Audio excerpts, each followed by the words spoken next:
Aš dar noriu pristatyti savo šito pranešimo bendraautorę Linutę Klimavičiūtę ir Žukauskienę. Prašom atsistot pasirodyti. Mes pradėjom su Klimavičiūte, dabar pabaigsim su Žukauskiene. Įvyko visokių įvykių per tuos 20 metų, kol mes su ją nesimatėme. Ir iš tikro kiekvienas kraštas turi savo tokį žiburiuką. Tai aš manau, kad Linutė buvo tikrai Veisiejuose, kai dirbo, tai šito krašto žiburiukas ir suorganizavo ne vieną ir labai gražią ekspediciją. Mes beveik 5 metus tyrinėjom šitą kraštą su pertraukiais šiek tiek, bet 3 metus beveik iš eilės ir iš tikro, kaip ir kiekvienas kraštas, kaip aš sakiau, turi tokią blogą savybę, kad jis tave jau kai pagauna, tai sunkiai gali paleisti. Tai aš manau, kad šito krašto žmonės, šito krašto gyventojai tikrai išsaugojo, išlaikė labai įdomias tokias tradicijas, nors aš, kaip sakau, kartais taip vaikštai po įvairius kraštus, tai liktai ir tą patį užrašai apie karpas vienur, apie ten kokią rožę kitur, apie blogas akis trečiur, ir liktai tos žinios tarsi kartojasi, bet kažkokią magiją turi, aš manau, patys žmonių susitikimai. Intonacijos kažkokios, dar kas nelieka popieriuje užrašyta.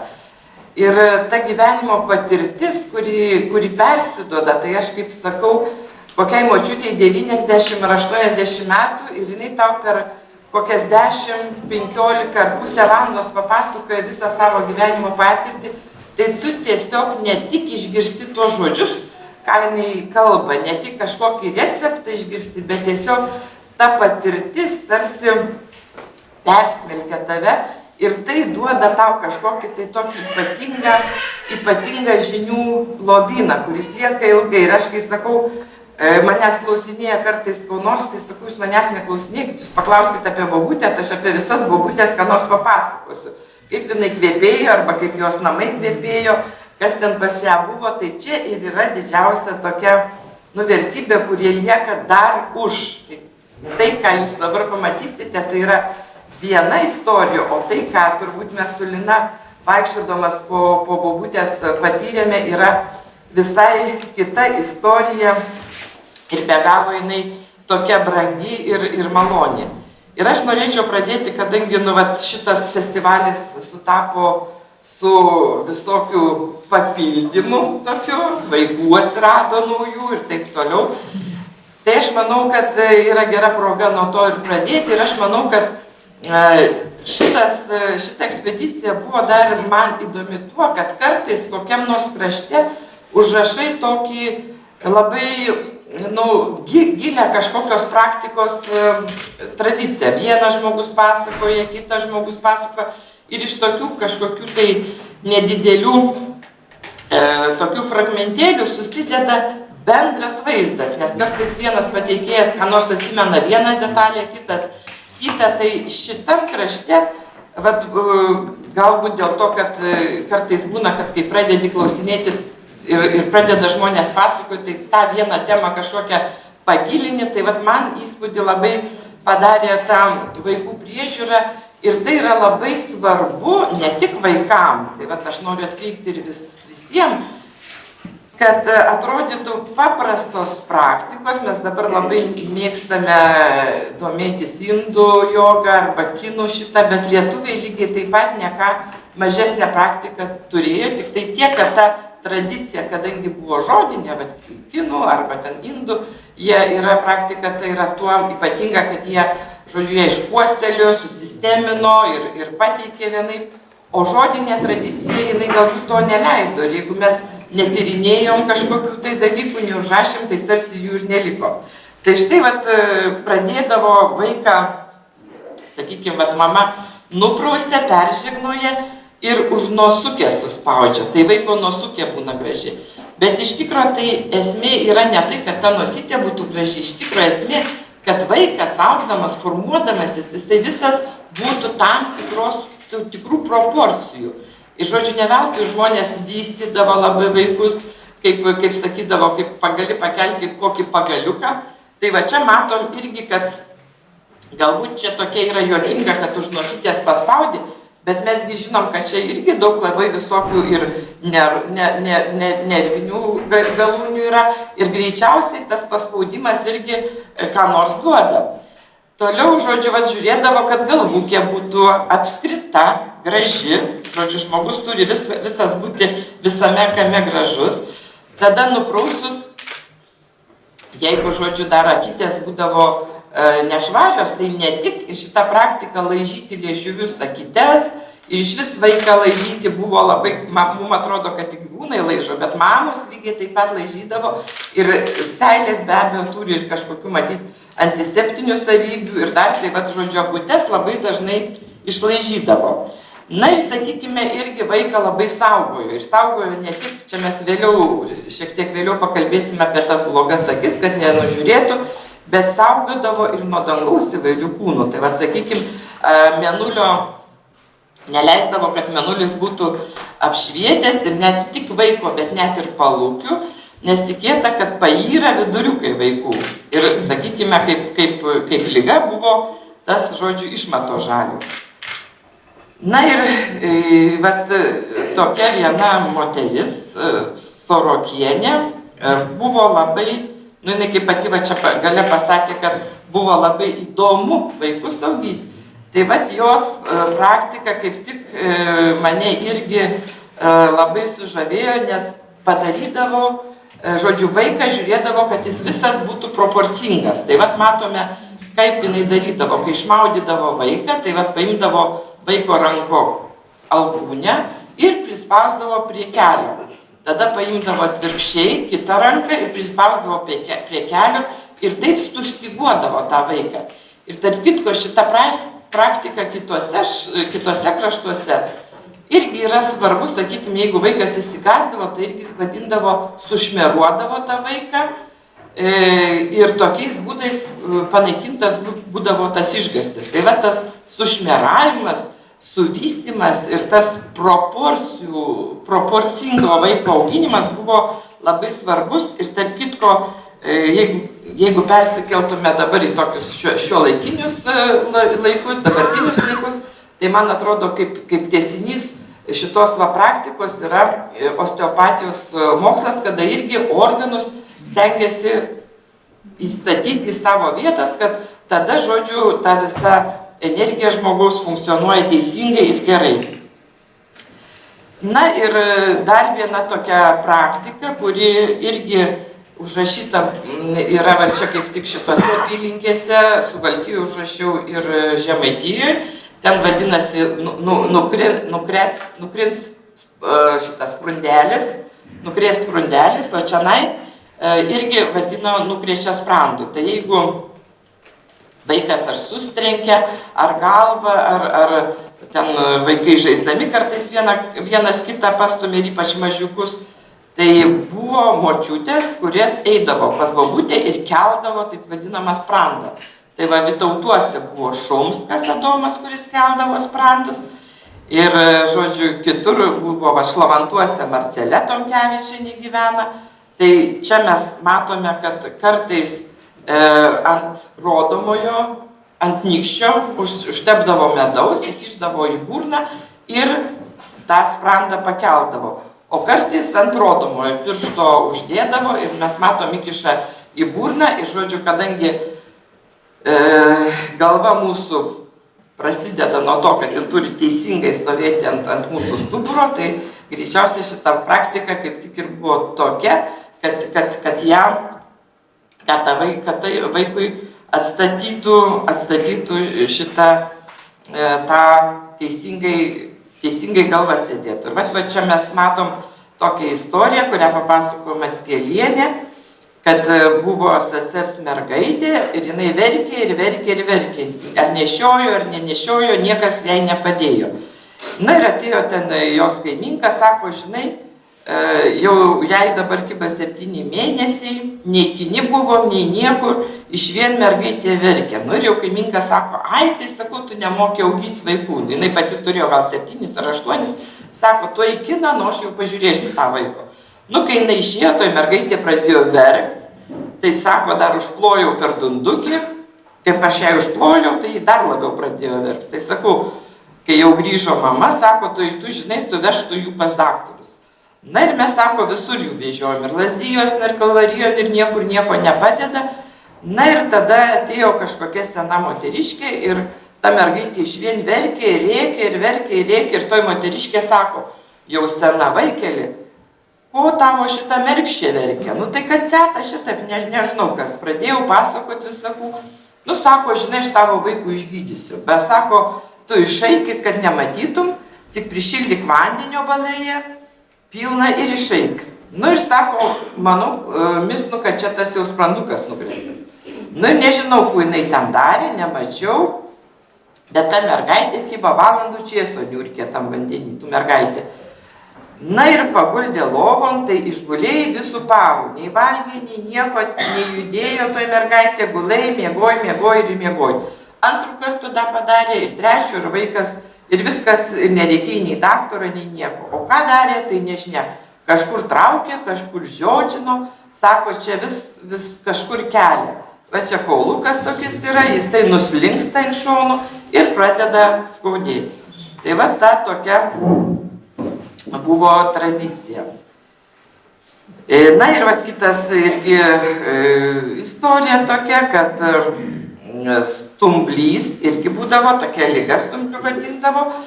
Tai, nu ką aš žinau, bet žinau, kad šildo vandenį ir vaikus merkia. Mes dabar, tarp kitko, tradiciškai visi krentam ant šiknos ir visi, žodžiu, skauda mum. Ir kiek aš pati domėjausi ir kiek aš ėjau ir klausinėjau, praktiškai iš vis dabar nėra chirurgų, kurie atstato tą stumblį, o mes matom čianai seniau vis dėlto tas stumblys ir tas, žodžiu, nukritimas ant to stumblio buvo labai svarbus. Tai kaip susimuša va čia nugaryti, tai kaip sako, pirdokaulių vadina, tai jau dzūkiškas pasakymas. Tai tą ir kelia, žodžiu, atstato ir pirdokaulių. Žodžiu, nei čia, nei apačioj neturi nieko būti ten išsimakalavę, viskas turi būti tiesu. Tai aš klausiu, vonelė, žodžiu, ir pirštutį tampo tikų, pirštutį tampo tikų. Ir sakau, tai ar kožnas vienas mokėjo? Ne, aš tai pavyzdžiui nemokėjau. Stravinskienė gaudė vaikus, per kaimų važinėjo, tai jį mokėjo. Akušerė buvo, visų vaikų buvo. O pas mus tai Jotautienė buvo, tai visus vaikus gaudė ten pas mus kaime. Tai va matote, iš tikro dažnai labai tuos visus ir nugrėstus sprandelius ir tų stumblį mokėjo gydyti tos kaimo bobutės. Na ir dar viena iš tokių irgi tokių ligų, vaikams būdingų būna, kai, žodžiu, grįžas vadinamas. Tai vat mes matom, kad mes kaip gyvenom Sibirų, tai buvo irgi tokia ruskė, tai ji tokia buvo čeraunikė, kad jau užčeravoja ir būna gerai. Nu tai vat mes šiaip čeraunikę tokį neigiamą turim, o čia čeraunikė, žodžiu, buvo kaip gydytoja iš tikrųjų. Vaikas jau reikia, tai sako, grįža jam. Reikia įlos ir tuo įlu vaikui apie bambukį apveda ir dabar reikia grįžti sieną, ale tokion, kad nebūt geležinės vinies ant kalto. Nu tai namo rastas, tai apžiūri, tai kad nebūtų vinies, pragrįži skilutį tuo įlu ir jau paskui užkali kamštuku. Jau grįžų užkala. Ir vaikas jau nerėks, nu, o dar tai tai taip daro ir tikėk. Na, dar vienas iš tokių, tai čia, žodžiu, mes grįžas, tai yra tada, kada vaikui bambutė skauda, tokia kaip ir išvarža. Na ir dar, žodžiu, jeigu saldyvotis būna, tai ta saldyvotis, jinai ne tik tokia paprasta, bet jinai turi tokį didelį, žodžiu, stryžalį, tokia širdį tokia didelė, tai jinai ypatingai tokia stora ir dažnai būna vaikai apsigimsta tada, kad jeigu mama išsigąsta, tai va su ta saldžia votim vaikas gimęs labai greitai gali susirgti. Tai liepia neprausti muilu, neperšaldyti, ant saldžios voties deda tarkuotų bulvių. Nu, jeigu labai vaikas šlapinasi, siūsi lovon daro, kaip sako, tai čia irgi yra buvo tokia įdomi praktika, kad gaudydavo žuvį, nu čia Veisiejų apylinkėse ir Dzūkijoje matyti nėra problema, ir būdavo ypatingai tos žuvis svarbios tos, kurios būdavo lydekos dažnai, kurios plėšrios žuvis, praryjusios mažą žuvelę. Tai tą žuvelę išimdavo iš to, sudžiovindavo ir duodavo suvalgyti arba, suvalgyti, žodžiu, suvirdavo kartais arba ir taip sudžiovinta, jeigu būdavo. Na, jeigu nemiega tradiciškai, tai aišku, aguonų lukštuose prausė, bet vat ir matau, Jenytė šitą sėdė, tai jos mama nepaprastai gera pateikėja link Mištūnų Šalčininkų rajonus. Tai jinai sakydavo, kad, žodžiu, aguonos vis dėlto vaikui labai pavojingos ir labai mamos žiūrėdavo, kad neperdozuotų. Tai irgi nedėdavo ten kažkokiais dideliais kiekiais labai saikingai. Arba duodavo tokių naktinyčių ir žodžiu, vat ramunėliuose ir verdavo ir duodavo miegoti. Na, dar iš tokių, vat čia matom, kairiai pusė, gal ne į tą pusę įdėjau truputėlį, bet va čia matom, kaip tik nuo grįžo vėliau dėdavo kapeikas, bet man 5 kapeikas ant bambutės ir užrišdavo. Bet man sakė, kad geros kapeikos yra tik tai iki 60 metų, nes jos buvo tikro vario, nemaišytos ir va dažnai tas 5 kapeikas, kaip pamatom, čia uždėdavo ant bambutės. Nu ir aišku, ne tik kai grįžas buvo, bet va jeigu ir virkštelė truputėlį neteisingai, tai va dėdavo tas 5 kapeikas ir užspausdavo. Na ir dar tokie, va mes vakar su Linute ginčiojomės ir šitą, kas yra kaciukai.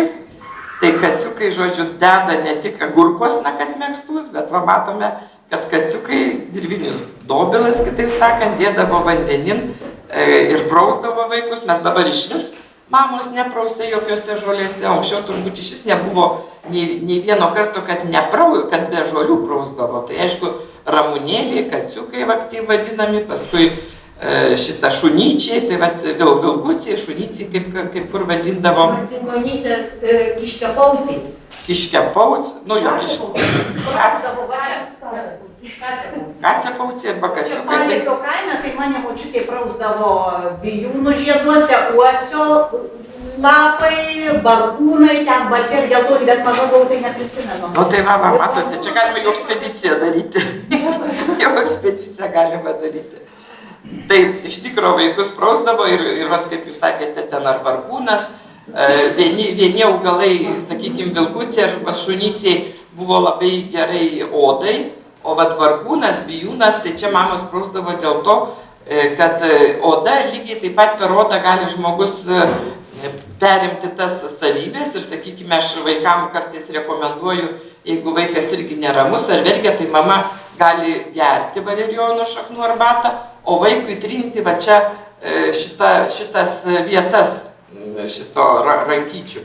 Ir lygiai taip pat, žodžiu, suveikia, nes kartais dar vaikas per mažas būna, mamos negali jį duoti arbatėlės, tai vat prausti, kaip ir vat minėjo, ar bijūnų žieduose, ar barkūno žieduose, arba... Tai barkūnai, pavyzdžiui, mane broliai, tai skirtingose spalvose barkūnų. Taip, barkūnus dažnai baltas prausdavo berniukus, o geltonas mergytes, arba atvirkščiai, kaip kada, kokiam kaime buvo, bet barkūnas yra, rekomenduočiau, dabar kaip tik jie žydė, tai va jeigu čia gal kažkur aplinkui, arba šiaip nueikite į pievas, tai man vienas dalykas labiausiai kvepiančių gėlių, kadangi ir bitės jas labai mėgsta, bet visiems šiais laikais tokiais nervingais ir intensyviais ir temptais, tai tikrai nuostabi žolė pagerti pramaišai su kokiom nors kitom. Na ir va čia labai, žodžiu, šiuolaikinės technologijos leidžia pamatyti, kaip atrodydavo kirmelės, tai va čia mes matom kirmelės, tai nuo kirmelių, žodžiu, tepė ir terpentinu, ir česnaką kramtė.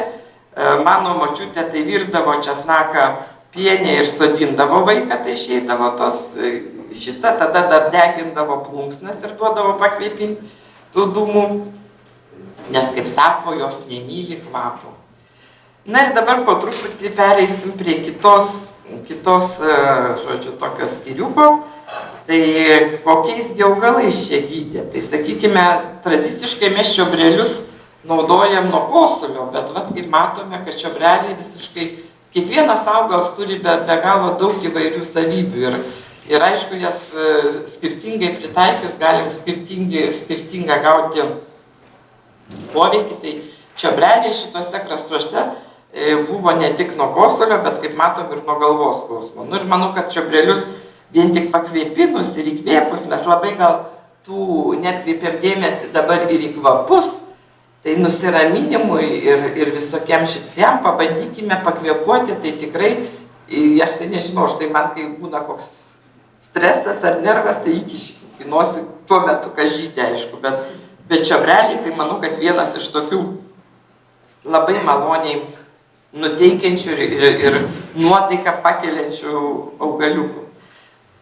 Na ir pelynas, tai va irgi šituose kraštuose, kaip nekaip, mes pelyną tradiciškai žinome, kad jisai yra naudojamas nuo viduriavimo arba žarnyno įvairių sutrikimų, o šituose Dzūkijoje, tai va čia konkrečiai, tai va nuo galvos skausmo matom, kad pelyną galima naudoti ir, žodžiu, dėdavo arba kompresiukus, arba šiaip gerdavo ir va Dzūkijoje labai visur pelyną naudojo nuo kosulio, kas mums būtų labai keistai, nes tokios savybės gal niekas ir nežino, bet mano draugės augino 3 vaikus, tai jinai pradėdavo kažkur rugpjūčio mėnesį po pusę šaukščiuko duoti gert vaikai kartais negali, tai sutrindavo į miltukus, nes kartumas yra liežuvio va čia šonuose. O jeigu mes truputį toliau įversim to pelyno, tai galima nuryti jį, ten aišku, nedideliais kiekiais ir nieko, tai jinai per savaitę nuo galo šaukščiuko iki mažo šaukščiuko dozę tą suduodavo ir paskui kartą arba 2 kartus per savaitę. Ir vaikai visiškai nesirgdavo jokiom, 3 mergaitės augino ir jos tradiciškai mokyklos arba darželiuose vaikai labai greitai pasikeičia tais virusais, tai jie nuo pelyno visiškai tos mergaitės tokiom peršalimo lygom nesirgo. Tai mums čia šiais laikais covido ten kažkokiom grėsmėm ir taip toliau, tai siūlau naudotis pelynu.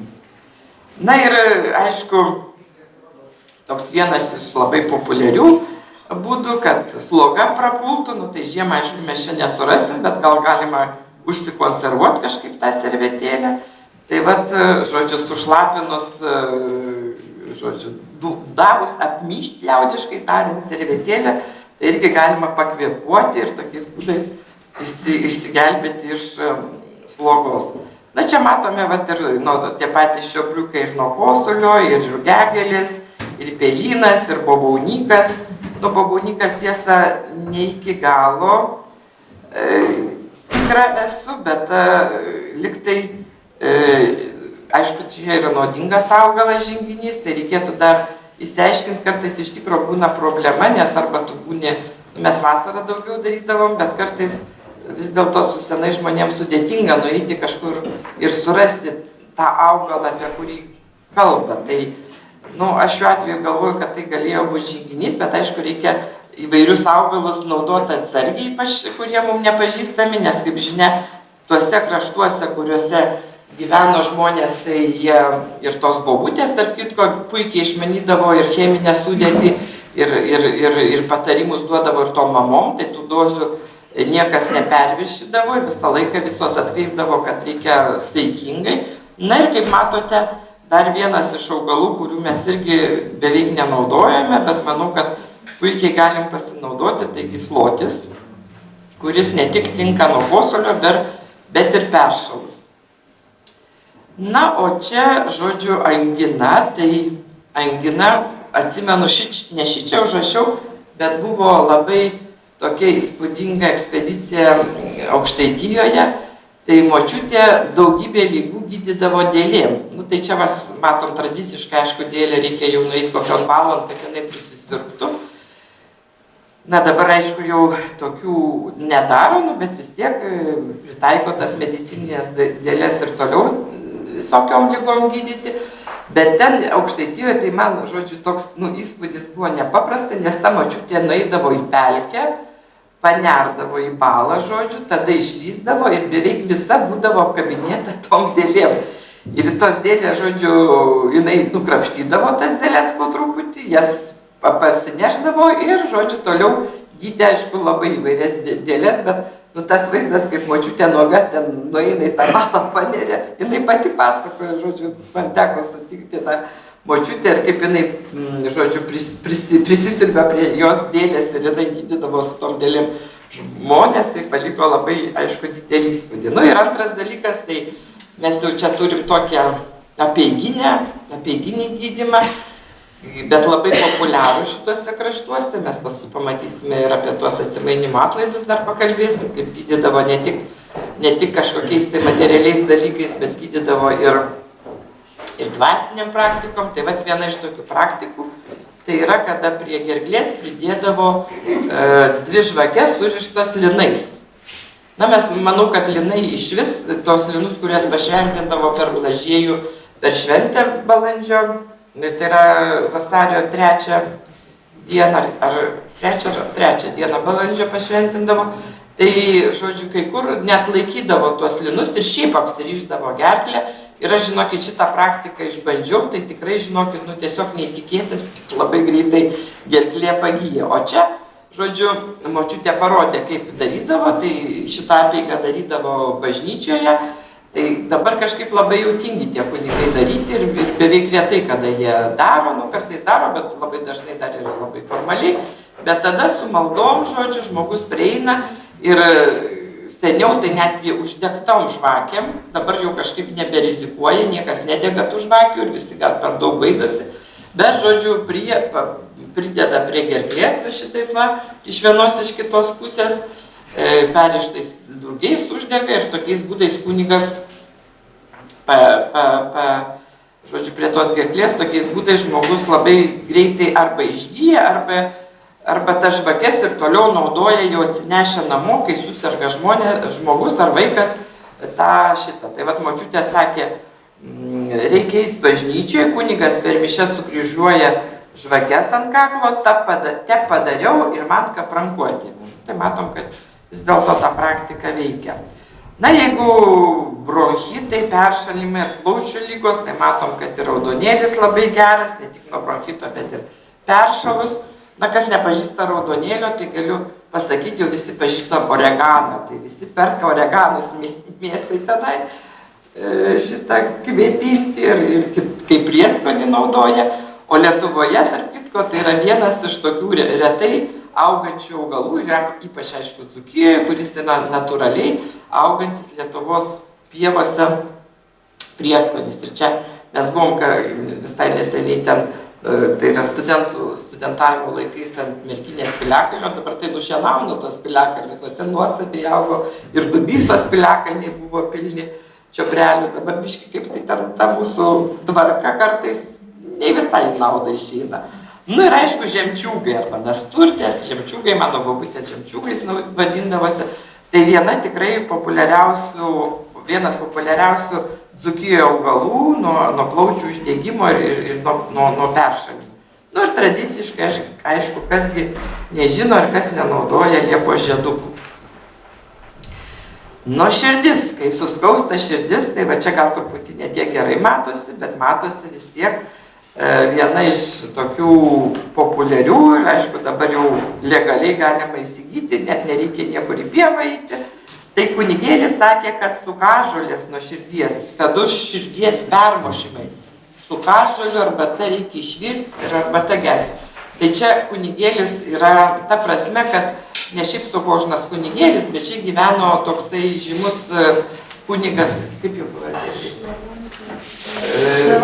Rinkevičius atrodo, ne? Rinkevičius.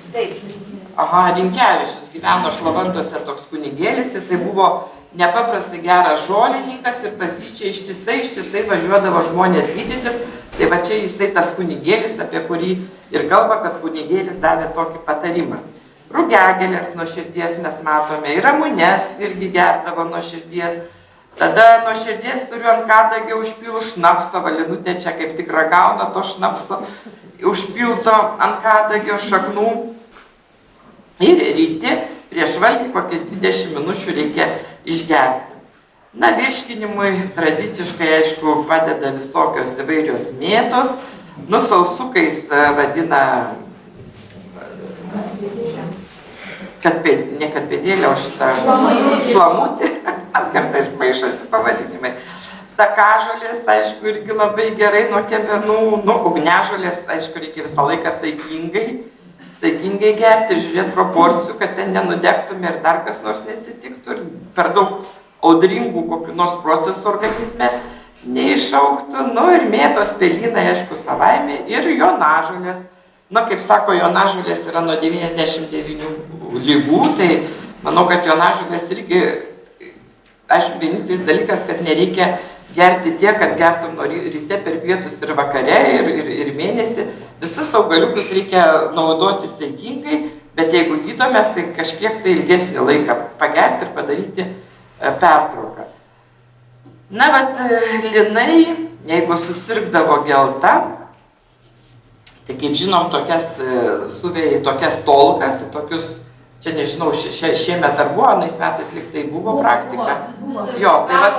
Tai va tos tolkos, iš tų tolkų, kada dar rugiai yra per daug neplauti, jie dar truputėlį ir kvapų turi nuo visų mirkimų, tai va tose tolkas šitą virė ir tose nuovidžiuose prausdavo vaikus. Nu, viduriavimui tradiciškai ir pelynas, matot, pelynas pasirodo turi labai didelį spektrą ir aišku, gysločiai labai gerai, va pumpurus ir lapus naudoja išverda irgi pasidaro kaip nuo semenų, kaip klijus ir geria. Nu ir snaudučiai, tai va tie patys snaudučiai galima ir tam naudoti. Ožkabarzdžiai tai yra asiūkliai, tai vaikams duodavo iš suaugusiam, duoda, jeigu šlapinas, asiūklius irgi reikia atsargiai naudoti, nes jie turi silicio daug, tai irgi visą laiką reikia pasižiūrėti. Pliauškučiai, tai vat naktižiedė irgi labai gerai. Tai vat čia tokia mes turim pliauškučiais, tai ta simpatinė magija, kada organas atrodo kaip pusliukė, nes jinai taip kai suėmi, tai jinai taip pliaukštelna, tai pliauškučius naudojusi. Nu vat ir čia kaip tik vat ta lydeką, kuri prarijusi žuvytė, irgi tikdavo ne tik nuo tada, kada kas ten buvo liga, ir tikdavo kaip tik ir jeigu šlapinasi vaikai. Tai pasakojo žmonės, bet tikrai nežinau pasakyti jumi, jei žuvyje randa mažą žuvytę, jų reikia išimti, iškeps ir duoti vaikų valgys. O dėl ko? Sako, kad jei tankiai apsišlapina, kad nesišlapintų. Na, Dzūkijoje dar yra tokia viena praktika, kad dėl šlapinimosi vaikui, tai kai auga bulvės ir jeigu varpučiai kartu su bulvėm auga ir tas varputis praauga bulvę, tai va tas šaknis varpučio, kurios yra praaugusios bulvę, reikia surinkti ir irgi duoti šlapinti. Tarp kitko, šitą praktiką irgi labai gerai veikia. Nu, tradiciškai, jeigu sulūžta kaulai, tai aišku, čia jau visoje Lietuvoje labai gerai padeda ir kompresai, ir pačios šaknis, tai kaulažolės. Nuo moterų lygom, matom, kad nuo baltųjų, tai va duodavo šitas baltas dzirgelės arba kurčiasias dzirgelės dar vadindavo, kraujažolės šituose kraštuose vadinamasi stravikliais, tai jeigu moteris turėdavo problemų su mėnesiniam arba šiaip kokių problemų su mėnesiniam, tai vat vienas iš tokių, aišku, kraujažolė labai geras vaistukas ne tik moterim, bet ir visiems. Na čia matote mano vieną geriausių ir mylimiausių pateikėjų, Klimavičienė, mamytė Linutės, iš tikro žinių šaltinis ir bagažas ir šio krašto žvaigždė. Tai vat jinai pasakojo, kad jeigu moterim žaizda gimdoj, na šiaip žinom, kad tie kuradzėliai ir vėžį gydo su jais, su šaknim, tai vat kuradzėliai čia kaip tik yra miškinė sidabražolė. Tai vat jinai, žodžiu, turėjo čia buvo žaizda gimdoj po gimdymo, tai nuėjau pas gydytoją, jis sako, ko nėra jokio randuko, kuom išsigydėt, o aš tik vien jų gėriau arbatą, kuradzėlių. Ypatingai geras vaistas, gėriau ir arbatų, ir šnapsus įpilus po truputukių gėriau, nu ir va taip įsigydė. Taip kad kuradzėliai, labai gražus pavadinimas, Tai vat yra vienas iš tokių irgi žaizdoms gydyti augalų, kadangi turi tokių sutraukiančių savybių. Na, nuo hemorojaus tai vat kaip tik naudojo ąžuolo žievės arbatas. Na, o nuo gružukės arba gumbo arba kunigės vadinamos, tai būdavo, duodavo irgi įvairiai. Bet čia vat papasakojo, kad vaikas pradėjo rėkti, raivos, raitos, nei viduriuoja, nei nieko, bet baisus rėkimas.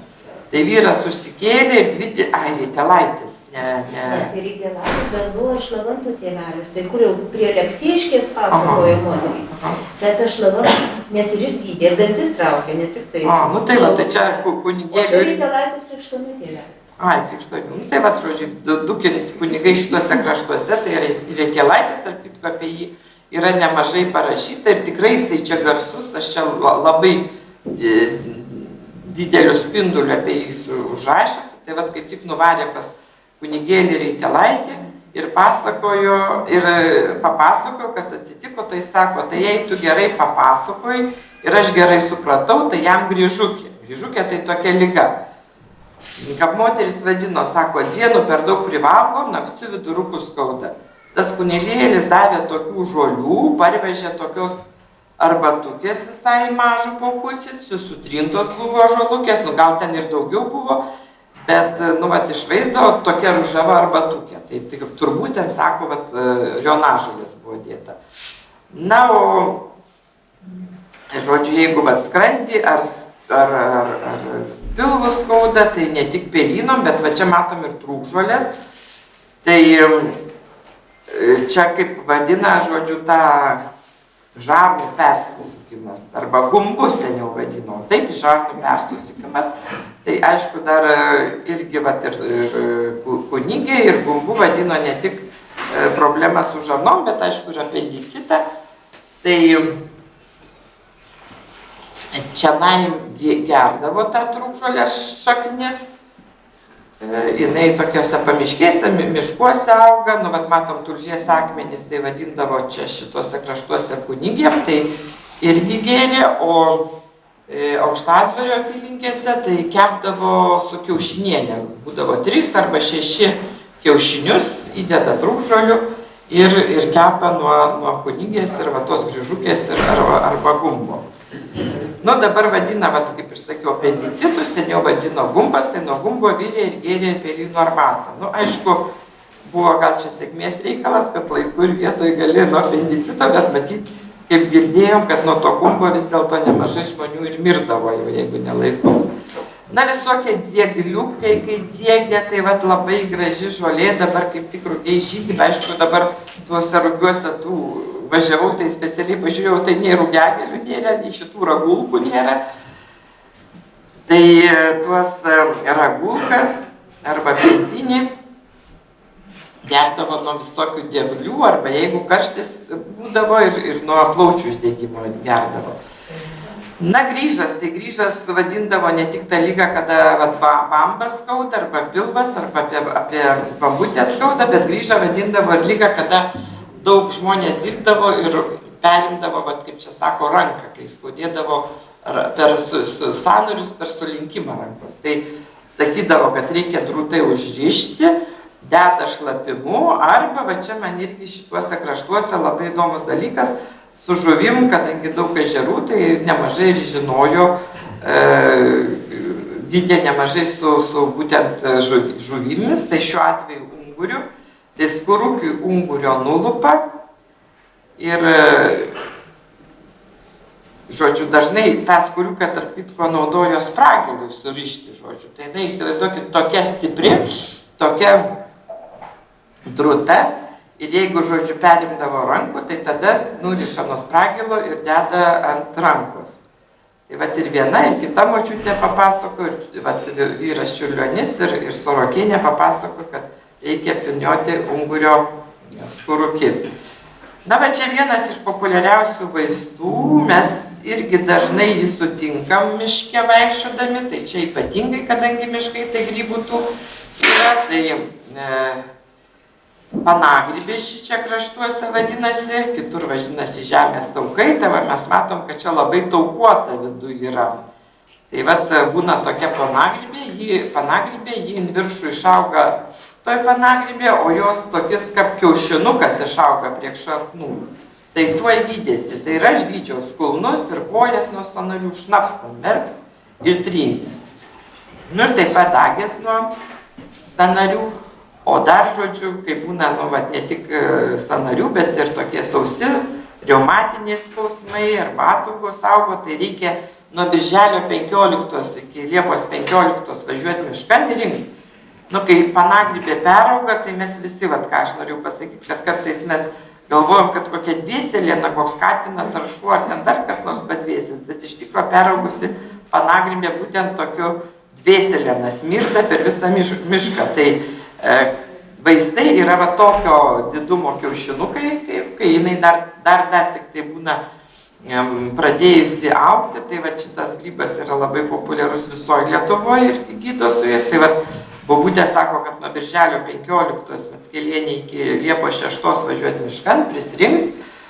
Nu, kai jisai mažas, tai jisai nesmirda, tik tai peraugęs. Ir kur senas miškas, kur dideli lapuočiai medžiai, reklės, tai, nu, va, žemės taukai, tarp kitko, va, ir čia vadinasi, prapjauni ir kaip per pirštų aplinkui taukų pilna. Paskui tokis eina žalia juostelė ir vėl po to taukai. Ir pačia nuvidurin kaip riešų to kiaušinis. Tai pasiimi tų kiaušinį, parsineši namos, ten sudėdi arba šnapsan ir būna tokie vaistai. Reikia 17 parų išlaikyti, o 18 dienon galima pradėti tepti. Tai aš tikrai šituo išsigydžiau visokias ataugas. Mackelienė papasakojo tokia. Na ir tokia neišvaizdimų, dažnai tokia šunramunė vadinama, žodžiu, vaistus, bet va matom, kaip liaudės medicina keičiasi. Tai vat apie šitą šunramunę papasakojo Svočia iš Klaipėdos. Vidury merlio įdėdi tuos šunramunius, pamušus ir apsivyniojus, kur skauda, biškį celofano apsivyniojai ir šiltų skudurutį. Ir nedaugiau kaip 2 valandas reikia laikyti. Tai paskui, nes degint pradeda. Nu va, ir aš taip išsigydžiau ir man buvo gerai. Na, vienas iš tokių irgi įdomių dalykų, tai bitės, kurios numirusios bitutės, tai reikia jas surinkti, užpilti spiritu ir va labai geri vaistai nuo sąnarių. Nu ir aišku, tradiciškai šituose kraštuose, aišku, kadangi miškų daug ir paparčių daug, tai tik tai ne šitie paparčiai, va čia kažkur tai va ne šitie, kurie ant vieno koto auga, bet tokie, jie, žodžiu, kur daug turi šitų lapelių išleidžia, tai šituos, žodžiu, reikia šaknis iškasti, supjaustyti ir stebuklingas vaistas, ten, kur skauda, trins. Va nieko nėra, o skauda, va tada ir trins. Kai nieko nėra, o skauda, tai trinam paparčio žiedais. Na ir kuogi gydė žaizdas ir votis įvairias, tai aišku dėjo tradiciškai lapus visokius, tai gysločių, ir aksnio lapus, ir meškutės lapų, tai vat kas meškutė nelabai galiu pasakyti, nasturtė vat galima labai gerai uždėti su grietinė, tai vat išgydo aišku visokias lašinukai. Na, būdavo kapkarvės ganėm, tai labai kojas susibadydavau, nes buvom basi, o mūsų palteliai buvo pakulom užsiūta, vatos tai nebuvo. Tai būdavo pakulų išsitraukiai, uždegiai degtukų, padūminai ir nesuka jokių madų. O, nu, jeigu sutrūkdavo, gėdodavo gaidelį, tai vat paimdavo avies lajų, sutepi, peršti ir pasibaigė. Na, karpas, tai jau čia visoje Lietuvoje, aišku, žinomos, tai ugniažolės, na, o jeigu miežiai, kad neaugtų, tai labai gerai, vat, žodžiu, pagerti mielių.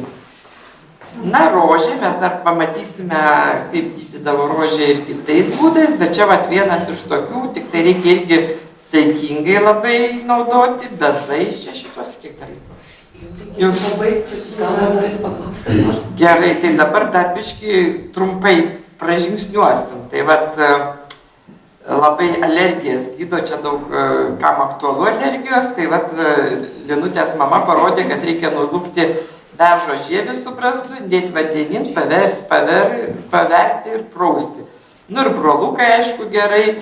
Nuo vėžio, tai va matom, rupūžė šlaunukės labai gerai, musaumerį, va čia mes kaip tik rinkom musaumeris. Nuo išgaščio, mes dabar iš vis išgaščio negydom, o šiaip iš tikrųjų labai svarbu gydyti, tai matom, kad yra ramunėliai ir varinčius vadinamas tas, ir raudono bijūno žiedai. Na ir taip pat nuo išgaščio tinka ir cisas, taip vadinamas. Na, o vienas toks mano šitų kraštų atradimas, ir aš ilgai kai kuriuose Lietuvos vietose užrašiau, bet nežinau, kas ta priepalžolinė. Tai vat labai džiaugiausi, kad Lindutės mama parodė, tai va mes turime priepalžolinį, kuris gydydavo išgąstį ir labiausiai gydydavo epilepsiją. Tai aš savo klientam, jeigu galiu, tik prirenku to priepalžolinių ir iš tikrųjų labai padeda. O kaip jis liaudiškai vadinasi? Saliavas. Saliavas. Ne, gal ne saliavas. Žinokit, aš dabar truputį nepasirašiau šito, man kartais susimaišau tuos tikruosius pavadinimus, pasakysiu. Saliavas tai yra šitas trūkžolė, o šita biški kitaip vadinasi. Bet ne, trūkžolė yra kita žolė, tai dabar truputį paskui prisiminsiu, pasakysiu.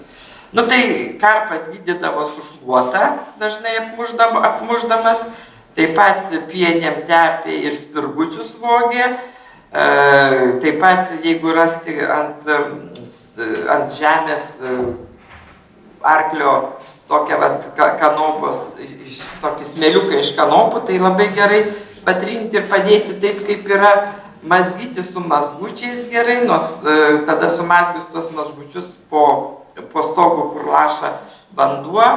Labai įdomus dalykas, sakiau, šiais metais paieškosiu, nes labai tokį gražų suradau, tiesiog prisiminiau, kad reikia surasti pusę balto, pusę raudono akmens ir tuo akmeniu pabrūžinti. Arba jeigu kaulą randi, irgi pabrūžinti gerai, važiovui labai gerai duoti nukasti visokias karpas, arba žiebų patys per karpas. Nu ir aišku, geriausia, tai iš vis apmyštis tų karpų. Tai va čia matom, kad vaikas apmyžė. Tai čia buvo tokia istorija, kad nežinojo, kaip tai gytis. Nu tai sako, būtų vaikelė apmyšk. Nu tai va jis pati savo karpų apmyžo ir gerai. Nu va čia viena moteriškė tai prie, žodžiu, patepdavo šventintų vandenį, kur yra, ir prašydavo per pakylėjimą, prašau Dievo, kad man pagydytų tas rankas, kad rankos būtų švarios. Tai va irgi tokį metodą galima naudoti. Nu, Linutė čia spjauna į miežį šituo, arba pabadyti galima miežių. Nu, dar labai gerai špygom pavarstyti miežys, jis irgi bravo. Nu, ir va čia toks labai irgi įdomus metodas, matom, kad tą miežį galima suraišinti nuo beveržio, ant didžiojo piršto užrišus siūlą irgi galima atsikratyti. Na, išgąstis, žodžiu, šventintuose žolynuose. Na ir vienas iš tokių irgi labai gražių man metodų, tokių magiškų, kada padegindavo iš visų 4 pusių sušventintą žvakę. Nuo kaltūno negalima buvo kirpti, galima buvo tik pavogti jį. Na, o lango rasa trynė dedergiais. Jeigu išnirdavo, tai raišiodavo. Nu, blogas akis, tai aišku, visoje Lietuvoje gydė va čia vaiką perkišdami per pavalkus arba paršiukus, jeigu kad jų nenužiūrėtų, tai apsukdavo apie stalo kojas. Čia mes stalo neturėjom, bet va irgi apsukome su čiurlioniu. Na ir dar buvo labai gerai padaryti suruką, žodžiu. Jeigu žmogus turėdavo blogas akis, tai pakeravots, kada jisai ten nors surūkų padaro, paims ir tada, žodžiu, padėts ton vieton, tai irgi jam ateina, atsirūksta tas šitas. Na ir, žodžiu, jeigu velka akis, tai va čia irgi toks įdomus dalykas, tai degino drobę ant kirvio pensės ir su tom, žodžiu, su tuo skysčiu trynė akis. Na ir svarbiausia, tai ko visiems linkiu, kaip ir sava sakė Sorokinė, tai jeigu nori būti sveikas arba nori išgyti, tai būk geroj nuotaikoj. Tai to ir linkiu. Ačiū už dėmesį.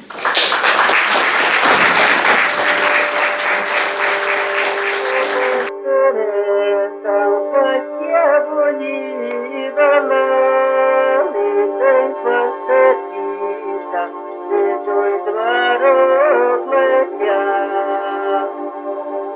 pasakasita, viduje dvaro klapelį, šešėlis tau, tris keturias langelį.